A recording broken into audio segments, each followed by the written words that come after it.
नमस्कार दोस्तों, फिर से आपका स्वागत है एक नई वीडियो के साथ। जिस आज का हमारा टॉपिक रहेगा जावा मेथड्स। तो मेथड्स क्या होते हैं? A method is a block of code which only run when it is called. Previous जो मैंने अभी जितने भी आपको वीडियोस डाले हैं उसमें आपने एक चीज देखी होगी, या तो मैं फंक्शंस बार बार बोल रहा हूँ या तो मैं बोल रहा हूँ मेन मेथड। ठीक है, तो ऐसे ही मेथड भी होते हैं। मेन मेथड तो जो पब्लिक स्टैटिक वॉइड मेन क्या होता है, ये मेथड होता है। ऐसे ही हमारे कई सारे मेथड होते हैं, तो इन्हीं के बारे में आज पढ़ेंगे। You can pass data no as a parameters known as parameters into a method. मतलब हम उसमें डेटा पास कर सकते हैं जिसको कि हम क्या बोलते हैं, पैरामीटर पास करना। ठीक है, methods are used to perform certain actions. मतलब मेथड क्या होता है, एक छोटा सा ब्लॉक होता है जिसके अंदर हमारा कोड होता है। अब इस ये मेथड क्या होता है, इसे मल्टीपल टाइम यूज कर सकते हैं अपने कोड में। ठीक है, ये एक तरीके से ये समझ लीजिए कि आपने एक जैसे आपने एक बॉक्स टाइप का बना के रखा हुआ है, उस बॉक्स में आपकी जरूरत की सारी चीजें। ठीक है, अब जैसे जब भी आपको उस बॉक्स में से किसी जिस टूल की जरूरत है, या फिर एक मान लीजिए एक टूल है, कई सारे टूल है एक बॉक्स में। तो वो बॉक्स क्या है, क्लास। उस क्लास के अंदर कई सारे टूल है, वो टूल क्या है, मेथड्स। ठीक है, तो जब भी आपको उस टूल की जरूरत होगी तो आप उस टूल को सीधा कॉल करेंगे मेन मेथड से, और वो आपको अपना एक्शन परफॉर्म करेंगे, बस। तो ये क्या मेथड क्या है, ये टूल्स है, छोटे छोटे टूल्स हैं। जैसे मान लीजिए वो टूल्स, आप टूल किट आती है ना, तो टूल किट में क्या होता है, स्क्रू ड्राइवर होता है, प्लास होता है, और भी कई सारी चीजें होती हैं। तो जो आपको जिस टूल की जरूरत है, ऐसे ही आपको जिस मेथड की जरूरत है, आप अपना स्क्रू ड्राइवर खोलेंगे, मतलब आप अपनी क्लास में जाएंगे, जो क्लास होगा उस क्लास के अंदर जो मेथड होगा वो आपको चाहिए होगा, तो आप उसे सीधा क्लास को इंपोर्ट करेंगे, मेथड को कॉल करेंगे और क्या करेंगे, अपना टास्क परफॉर्म कर लेंगे। तो मेथड सेम ऐसे ही है। ठीक है, why use method to reuse the code, define the code once and use it many times। मतलब मेथड का इस्तेमाल क्या होता है, मेथड क्या करता है, हमारे जो लाइन ऑफ कोड्स है उसको बहुत ज्यादा कम कर देता है। मतलब हमने एक बार मेथड लिख दिया, अब मान लीजिए हमने कोई मेथड लिखा a+b का, सिंपल सम करने का एक मेथड लिखा, तो हमें जहां जहां पे भी सम करने की जरूरत होगी, तो जो हमारा मेथड का नेम होगा सम, हम सिर्फ वहीं पे सिर्फ सम को कॉल करेंगे। हमें बार बार पूरा का पूरा कोड लिखने की जरूरत नहीं कि ऐड कैसे होता है। ठीक है, तो ये क्या होता है, method. Create a method, create कैसे करते हैं, जैसे ये पब्लिक क्लास मेन, ये मेन क्लास है, इसके अंदर स्टैटिक वॉइड मेन क्या है, मेथड है।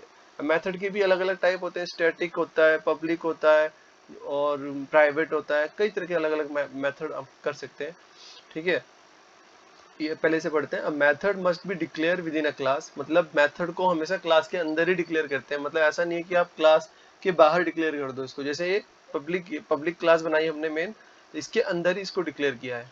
ठीक है, तो ये ऐसा नहीं हो सकता कि ये पहले आ जाए फिर क्लास, आप मेथड के अंदर क्लास बना रहे हो, तो ये पॉसिबल नहीं है। मतलब वही है ना कि आपका टूल किट क्या है, क्लास है, उसके अंदर जो टूल्स है वो मेथड है। तो टूल्स, आप टूल किट को टूल्स के अंदर रख सकते हो, नहीं ना, टूल्स टूल किट के अंदर होंगे। तो वो जो पूरा का पूरा बॉक्स है टूल किट है, वो क्लास है, और टूल आपके मेथड्स है। ठीक है, it is defined with the name of the method following by the parenthesis. Methods में क्या, देखो क्लास में मेथड में क्या अंतर है, जब हम क्लास डिफाइन करते हैं तो हम पैरेंथेसिस नहीं लगाते हैं यहाँ पे, मतलब ब्रैकेट्स, स्मॉल ब्रैकेट बोलते हैं जिससे मैथ की भाषा में, पैरेंथेसिस ये नहीं लगाते। लेकिन मेथड में क्या होता है, स्टैटिक क्या है, ठीक है, स्टैटिक टाइप है इसका, वॉइड यानी नल टाइप है, इसमें कोई भी वैल्यू रिटर्न करने की जरूरत नहीं है, और ये मेथड का नाम है माय मेथड। तो इसको मेथड कैसे हम डिक्लेयर करेंगे यहाँ पे, जब हम इस पे पैरेंथेसिस लगा देंगे, तो जिस भी ऐसे इस तरह से लिखा होगा और उसके आगे पैरेंथेसिस लगी रखी होंगी, तो वो क्या है, मेथड है। ठीक है, तो मेथड का फिर अंदर एक पूरा का पूरा एक ब्लॉक बनता है, जिसके अंदर ये कर्ली ब्रेसेस के अंदर हम अपना पूरा कोड लिखते हैं। ठीक है, तो यहाँ पे कोड एग्जीक्यूट होता है, कोड कुछ भी लिख सकते हैं, प्लस का माइनस का जो भी हमारा नीड होती है उसके अकॉर्डिंग। ठीक है, तो ये हो गया आपका my method is the name of the method. ये क्या है, मेथड का नेम है। स्टैटिक क्या है, means that the method belongs to the main class and not an object of the main class. मतलब ये मेन क्लास का कोई ऑब्जेक्ट नहीं है, ये खुद में एक मेन क्लास है। मतलब belongs to a main class, मतलब मेन क्लास से बिलोंग्स करता है, and not an object of the main class, main class का कोई ऑब्जेक्ट नहीं है। ये क्या है, मेन क्लास से ही बिलोंग करता है। You will learn more about object and how to access method through the object later in the tutorial। ये मैंने डाल दिया इसमें पे, तो इसकी जरूरत नहीं है, अननेसेसरी है। देखो दोस्तों, मैंने जितना भी ये कंटेंट निकाला है ये मैंने ऑनलाइन ही निकाला है, उसमें से मेन पॉइंट जो है तो वही मैंने इसमें से निकाला है। तो उसमें से ये लाइन कॉपी होगी यहाँ पे void टैब। अब ये void क्या होता है? void means that there is this method does not have any return value, मतलब हम जब इसको करेंगे तो कोई भी वैल्यू वापस हमारे मेन मेथड में रिटर्न नहीं करेगा। You will learn more about return value later in the chapter. वही कॉपी पेस्ट, इसको हटा देते हैं। ठीक है, कॉल अ मेथड, तो मेथड को कॉल कैसे करते हैं? मेथड को कॉल करने के लिए क्या है? टू कॉल अ मेथड, हम सिंपल उसका जो मेथड नेम और उसके बाद ये पैरेंथेसिस और सेमीकोलन लगाते हैं। मतलब जैसे अगर जो मुझे ये मेथड है, माय मेथड है, तो मुझे इसे कॉल करना है तो मैं कुछ नहीं करूंगा, यहाँ पे कॉपी जैसे मैं यहाँ पे करता हूँ और यहाँ पे पैरेंथेसिस लगा दूंगा। तो ये क्या होगा, ये सीधा इस मेथड को कॉल करेगा, लेकिन उस क्लास का पहले ऑब्जेक्ट भी हमें बनाना पड़ेगा। ये तो स्टैटिक है तो तब ऑब्जेक्ट बनाने की जरूरत नहीं है और डायरेक्ट कॉल हो सकता है। ठीक है, स्टैटिक मेथड के लिए ऑब्जेक्ट बनाने की जरूरत नहीं है, आप डायरेक्ट इसे कॉल कर सकते हो। लेकिन अगर जो स्टैटिक नहीं होगा तो आपको वहां पे क्लास के लिए पहले ऑब्जेक्ट बनाना पड़ेगा, उसके बाद फिर क्या, आप उसको क्लास का ऑब्जेक्ट बना के उस ऑब्जेक्ट के थ्रू इस मेथड को कॉल करेंगे। ठीक है, वो भी हम आगे पढ़ेंगे कैसे करते हैं। तो ये public static void main ARGs। अब देखो यहाँ पे क्या है, public class main static void my method, static void my method. अगर जो मुझे यहाँ से इसे कॉल करना है तो हमने देखो यहाँ पे ऑब्जेक्ट बनाने की जरूरत नहीं पड़ी। ठीक है, यहाँ पे क्या हमें ऑब्जेक्ट क्रिएट करने की जरूरत नहीं पड़ी, डायरेक्ट हमने माय मेथड को कॉल कर दिया। क्यों? क्योंकि ये स्टैटिक है। ठीक है, तो ये होते हैं मेथड। अब मेथड का हम क्या करते हैं, मेथड के थ्रू एक प्रोग्राम बनाएंगे। कैलकुलेटर का बना सकते हैं प्रोग्राम, जो भी कई कुछ भी बना सकते हैं। तो अभी हम देखते हैं कि हम क्या प्रोग्राम बनाते हैं इसका मेथड के लिए। ठीक है, तो एक एग्जांपल करके देखते हैं मेथड का। ठीक है दोस्तों, एग्जांपल दोस्तों अभी आगे हम अपने इक्लिप्स में यहाँ पे हमने क्लास बनाई है डेमो मेथड नेम से। ये हमारा पब्लिक स्टैटिक वॉइड मेन जो हमारा मेन मेथड है। अभी हमने क्या करना है, एक क्लास बनाएंगे, क्लास जिसपे हमें वो मेथड परफॉर्म करना है। क्लास बनाएंगे, क्लास का नाम रखते हैं यहाँ पे कैलकुलेटर के लिए हम कैल कर देते हैं। हम क्या करेंगे, कैलकुलेटर का प्रोग्राम बनाएंगे और फिर उसको कॉल करेंगे अकॉर्डिंग टू द चॉइस। ठीक है, तो अभी क्या करते हैं, जैसे कैलकुलेटर के लिए हमने बनाया तो क्लास बनाई, तो क्लास के लिए हमें मेथड भी बनाना पड़ेगा। अब ये क्या है, हमारा मेथड है पब्लिक में। जो हमने वहां पे पढ़ा था वो था स्टैटिक मेथड के लिए। अगर तो स्टैटिक के लिए हमें उसकी जरूरत नहीं पड़ती, क्या बोलते हैं, ऑब्जेक्ट की जरूरत नहीं पड़ती। लेकिन मैं क्या करूंगा, यहाँ पे आपको स्टैटिक की जगह स्टैटिक ना बताते हुए आपको ऑब्जेक्ट क्रिएट करके बताऊंगा कि कैसे बनता है। पब्लिक वॉइड सम। ठीक है, तो अभी में हम सम करने के लिए एक मेथड बनाएंगे। ये मेथड का कर्ली ब्रेसेस क्लोज हो गए। अब वॉइड है तो इसके लिए कोई भी रिटर्न टाइप की जरूरत नहीं है। अगर जो मैं इंट कर देता तो यहाँ पे रिटर्न टाइप की जरूरत हमें पड़ती। अब क्या है, मेथड में हम दो चीजें कर सकते हैं, या तो यहीं पे मेथड बना के इनपुट यहीं से ले। ठीक है, अभी मैं सिंपल ये वाला बताता हूँ कि इनपुट, इसे इनपुट नहीं ले रहे, यहाँ पे हम सीधे सम कर रहे हैं। ठीक है, तो यहीं पे मैं वैल्यू को इनिशियलाइज करके int a is equals to 5 and b is equals to 5। ठीक है, और सॉरी एंड c। तो हमने तीन अपने इंटीजर वेरिएबल बनाए। अब इसके क्या करेंगे हम, यहाँ पे system dot out dot println और अपनी जो वैल्यू है सम की, सम इज यहाँ पे सी को प्रिंट करवा देंगे। हम डायरेक्ट भी कर सकते थे वैसे, लेकिन मैंने वेरिएबल लिख दिया। वेरिएबल ये हो गया हमारा सी। क्या बोला है, system dot out dot println some is, किस चीज कह दे रहा है, सी में नॉट हैव बीन इनिशियलाइज। अच्छा, सी में कोई भी वैल्यू नहीं है। आह, तो सी हम यहाँ पे ऐसे भी कर सकते हैं। सी का हमें क्या है, सी पे हमने प्लस नहीं करा ना, तो हम इसलिए बोल रहे हैं कि इसको कोई भी वैल्यू इनिशियलाइज नहीं करी हमने। c is equals to a plus b। ठीक है, तो अभी c पे हमारी वैल्यू आ जाएगी, प्लस करके ये से प्रिंट कर लेगा। ऐसे ही क्या कर सकते हैं, एक मेथड हम और बना सकते हैं यहाँ पे। ये क्या बना रहे हैं हम, मेथड। ये हमारा मेन मेथड है, जिससे ये एंट्री पॉइंट है हमारे उसका, यहीं से कॉल करेगा इसको, ये परफॉर्म करेगा, ये वापस देगा। सेम यही चीज चलनी है यहाँ पे। तभी यह क्या है, ये इसलिए बता रहा है कि सेम दो नाम के मेथड कर दिए। तो ये होता है पॉलीमॉर्फिज्म में, ये चीज भी संभव है, लेकिन उसके लिए चीजें अलग हैं थोड़ा, तो वो हम आगे पढ़ेंगे। तो अभी क्या सम है, तो हम सम की जगह कर देते हैं यहाँ पे सब्ट्रैक्ट के लिए सब। ठीक है, और यहाँ पे क्या कर देंगे इसे माइनस। तो हमने दो मेथड बनाए, एक ऐड के लिए, एक सब्ट्रैक्ट करने के लिए, और क्लास का नाम क्या है, कैल्क। अब हमें इसे अगर कॉल करना है तो हम कैसे कॉल करेंगे, सबसे पहले हम क्लास का ऑब्जेक्ट बनाएंगे। यहाँ पे मैं ऑब्जेक्ट क्रिएट करके तब जाके आपको मेथड कॉल करना सिखा रहा हूँ। तो कैसे करेंगे, क्लास का नाम, ठीक है। फिर हमें जैसे हम वेरिएबल लेते हैं अलग अलग, ऐसी ऑब्जेक्ट क्रिएट करना है, तो हमें ऑब्जेक्ट अपने से लेना है कि हम ऑब्जेक्ट का नाम क्या रखना चाहते हैं। जैसे मैंने ऑब्जेक्ट के लिए ओबी लिखा, ठीक है, न्यू CALC कैन, ठीक है। तो यह बन गया हमारा ऑब्जेक्ट। अब इस ऑब्जेक्ट से हमें क्या करना है, कॉल करना है ओबी डॉट। अब इस क्लास के अंदर जो क्लास, ये हम क्या करेंगे, इस ऑब्जेक्ट से कॉल करेंगे, क्योंकि हमने क्लास का ऑब्जेक्ट बना दिया। और ऑब्जेक्ट क्या करेगा, ऑब्जेक्ट एक तरीके से ये समझ लीजिए हमारा हमें गाइड करेगा उस जगह तक ले जाने के लिए जहाँ पे हमें वो टास्क परफॉर्म करना है।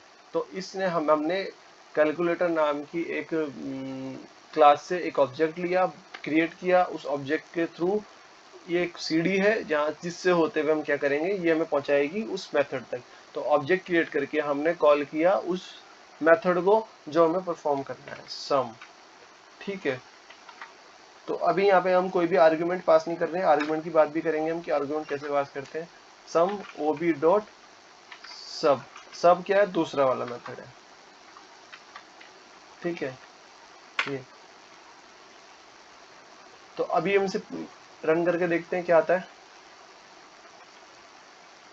देखो सम इज 10, और सॉरी यहाँ पे हमने ये चेंज नहीं किया, इसकी जगह हमें सब करना था।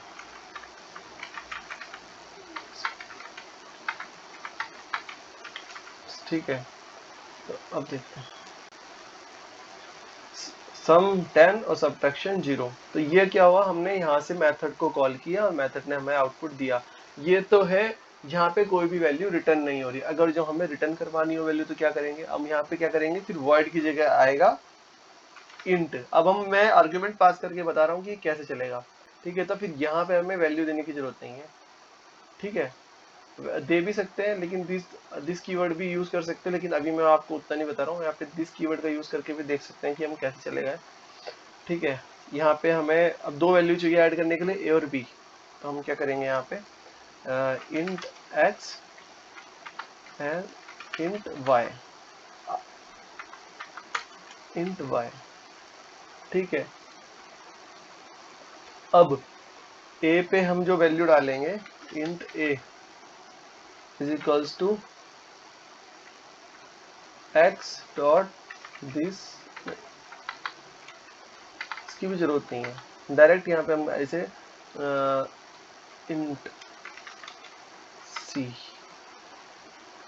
Is equals to this dot x plus this dot Y.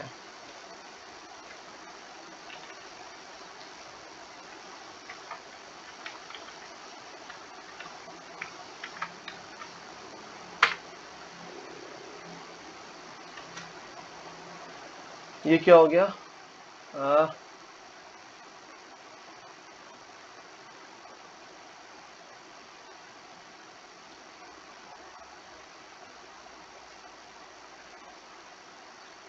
मदद से अभी क्या करेंगे हम, पैरामीटराइज्ड मेथड हम क्या करेंगे, रन करवाएंगे। अब पैरामीटराइज्ड मेथड क्या होता है, इसमें कोई पैरामीटर नहीं दिया हमने यहाँ पे पास, कोई आर्गुमेंट नहीं दिया। ठीक है, तो पैरामीटराइज मेथड क्या होता है, यहाँ पे हम वैल्यू असाइन ना करके हम यहीं से वैल्यू देते हैं और यहीं से हमारे रिजल्ट जो रिटर्न भी होता है, वो भी यहीं पे होता है। अभी रिटर्न नहीं करवा रहे, सिर्फ पैरामीटर कैसे काम करता है वो देखते हैं। तो पैरामीटराइज के लिए क्या होता है, पैरामीटराइज मेथड के लिए कि आपका उतने ही वही वैल्यू यहाँ पे भी होनी चाहिए, मतलब उतने ही आर्ग्यूमेंट्स यहाँ पे भी होने चाहिए, पैरामीटर यहाँ पे भी पास होने चाहिए जितने आप यहाँ से दे रहे हो। अगर जो वो यहाँ पे आपने एक पैरामीटर या दो पैरामीटर पास किए, मतलब यहाँ पे आपने दो पैरामीटर पास किए और यहाँ पे आपके सिर्फ कितने हैं, एक ही है, तो वो नहीं लेगा इसको, वो ये मेथड रन करेगा ही नहीं। तो ये दोनों सेम होने चाहिए, ठीक है। तो अभी जैसे क्या करते हैं यहाँ पे इंटीजर यहाँ पे डिफाइन करना पड़ेगा उसका type int x and int y. हमने दो पैरामीटर लिए। अब क्या करते हैं, ए में हम क्या कर देते हैं, एक्स की वैल्यू ले लेते हैं और बी में हम क्या ले लेते हैं, वाई की वैल्यू। अब यहाँ से क्या होगा, जो भी वैल्यू हम यहाँ से पास करेंगे, जैसे मैंने यहाँ से पास करता हूँ 5 एंड कॉमा लगा के 4। तो 5 और 4 क्या है, पैरामीटराइज, ये हमने आर्गुमेंट पास किया है यहाँ पे कि सम करना है किसको, 5 और 4 को। तो जो ये 5 और 4, जैसे ही हम यहाँ से ऑब्जेक्ट से इस सम मेथड को कॉल करेंगे इस पैरामीटर के साथ, तो ये क्या करेगा, यहाँ पे इंटीजर, देखो इसका डेटा टाइप भी सेम होना चाहिए। यहाँ पे अगर जो मैं 5 पॉइंट कुछ ले लेता हूँ तो ये नहीं लेगा पॉइंट डेसिबल वैल्यू को, तो डेटा टाइप दोनों के सेम होने चाहिए, तभी जाके क्या करेगा, वहाँ पे वो पैरामीटर पास करेगा। तो 5 को अगर जो ये 5 क्या करेगा, यहाँ से जैसे ये मेथड कॉल होगा 5 जाएगा हमारा इंट एक्स में और 4 जाएगा इंट वाई में। फिर ये मेथड, ये यहाँ पे जो पैरामीटर, यहाँ पे जो आर्ग्यूमेंट्स हैं ये क्या करेंगे, ये हमने क्या किया, यहाँ पे ए पे और बी पे ओवरलोड कर दिया है, मतलब इसकी वैल्यू इस पे डाल दी, ए और बी पे, ठीक है। अब c is equal to a plus b, तो सेम मेथड, सेम हमारा जो यहाँ पे कोड है वो परफॉर्म करेगा, ठीक है। तो करके देखते हैं यहाँ पे, और सेम क्या करते हैं हम यहाँ पे इंट एक्स, इसको भी कर लेते हैं, हाँ यही सेम पैरामीटर यहाँ पे भी डिफाइन कर देते हैं, इंट एक्स इंट वाई, और 5 पे किसकी वैल्यू है, एक्स की,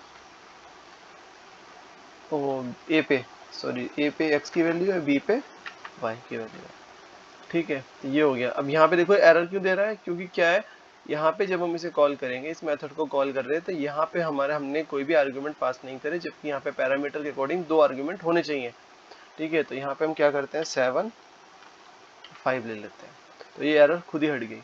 अब इसको हम रन करा के देखते हैं, तो क्या हुआ देखो, इसने सम करके दे दिया, इसने सबट्रैक्ट करके दे दिया। तो ये होता है पैरामीटराइज्ड मेथड। पैरामीटराइज्ड मेथड में इस तरह से हम यहाँ पर अपनी वैल्यू को आर्ग्यूमेंट्स के थ्रू अपने मेथड में डाल सकते हैं, ठीक है। तो आशा करता हूँ दोस्तों आपको मेथड क्या होते हैं, पैरामीटराइज्ड मेथड क्या होता है, मेथड को कॉल कैसे करते हैं, ये सब समझ आया होगा। ये वीडियो आपके लिए बेनिफिशियल रही होगी। तो मिलते हैं नेक्स्ट वीडियो में। Thank you so much guys for watching this video.